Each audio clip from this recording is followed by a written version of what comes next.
IVF ICSI एक bypass तरीका है, यानी कि अगर औरत की ट्यूब्स बंद हैं, जैसे ट्यूब बिल्कुल ऐसे होती है जैसे ये बाजू है, ये उसके आगे हाथ होता है, यहाँ ओवरी होती है, वो अंडा उठाती है, अंडा ट्यूब में से ट्रेवल करके यूट्रस में आता है। अगर एक रास्ता बंद है, जैसे आप किसी हाईवे पे जा रहे हैं, वो बंद है, फिर आप बाईपास ढूंढेंगे ना कि हम इस मेन रास्ते को ढूंढ के छोड़ के तो हम बाईपास में जाएं।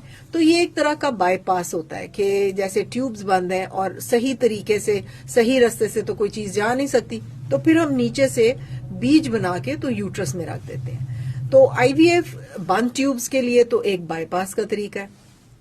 उसके बाद अगर मेल का जो स्पर्म है वो बहुत कम है, जैसे 0.1 मिलियन है या 1 मिलियन है या 2, क्योंकि जो नॉर्मल काउंट शुरू होता है वो तकरीबन 25 से 30 मिलियन हो, उसमें 60% एक्टिव हो, तो वो WHO ने डिक्लेयर किया है कि ये एक नॉर्मल की शुरुआत है। ठीक है। वो 150 मिलियन भी हो सकते हैं, 90 मिलियन भी हो सकते हैं। ठीक है। तो अगर उससे काफी कम है तो फिर होता यह है कि नॉर्मल डिलीवरी पॉसिबल ही नहीं है, नॉर्मल कंसेप्शन। ठीक है। उसमें हम फिर वो इतने थोड़े जो स्पर्म्स हैं उनको हम एग के अंदर छोड़ के आते हैं। वो एक तरीका होता है इक्सी का तरीका। वो आईवीएफ तो एक जनरल टर्म है ना कि इन विट्रो फर्टिलाइजेशन, विट्रो कहते हैं लेबोरेटरी, इन वीवो होता है जिस्म के अंदर।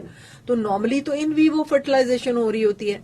इन विट्रो जो लैब में अंडे के अंदर स्पर्म जाता है या फर्टिलाइज होता है, उसको हम इन विट्रो फर्टिलाइजेशन IVF कहते हैं। ठीक है। और इक्सी उसकी एक जदीद तरीका है। पहले जमाने में जो पहला आईवीएफ हुआ था वो ये था कि एक ट्यूब के अंदर एग्स को डाल देते थे और स्पर्म्स को डाल देते थे और फिर इंतजार करते थे कि वो खुद से कोई एक स्पर्म जो है वो एग के अंदर चला जाए और एम्ब्रियो बन जाए।